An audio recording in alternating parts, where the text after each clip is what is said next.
Hello, everyone. My name is Mia Gottsell.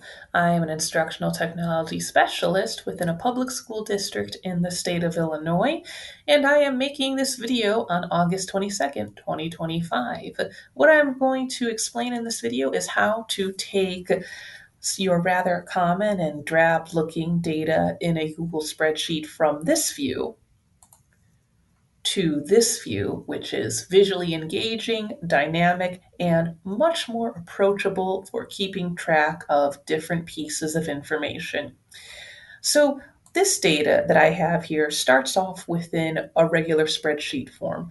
I have a list of DC comic book superheroes that were assigned a certain test to make up and the date that they completed that test makeup.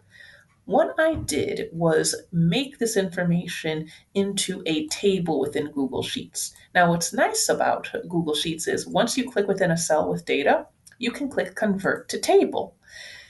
And as you can see, now there is already this unique visual difference. From here, I can go into a column and edit the column type to differ depending on the needs within my particular column.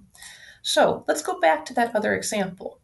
For this column, I made it a drop down option so that the grade levels could be distinct and easy to select for my students. For these two columns here, I changed them into text type columns. Similar changes were made with the student ID number. I made this a number column so that only numbers could be entered here. This is simply a checkbox column, and this is a date column. So the only kind of data that can be entered is a date. So while I could convert a pre existing set of information within Google Sheets, I can also, when I go into a blank sheet, click Insert and select pre-built tables. So there are blank tables and a variety of other options that exist within Google Sheets. This feature was shared with me by a colleague in my district, Gina Geyer, and it helped me create much more visually engaging pieces of information within Google Sheets. So I hope it helps you to do the same. If you're curious about other tutorials I may have done, you can go to my website, www.guidegrowtech.com, and I look forward to helping you grow in your knowledge of technology in the future.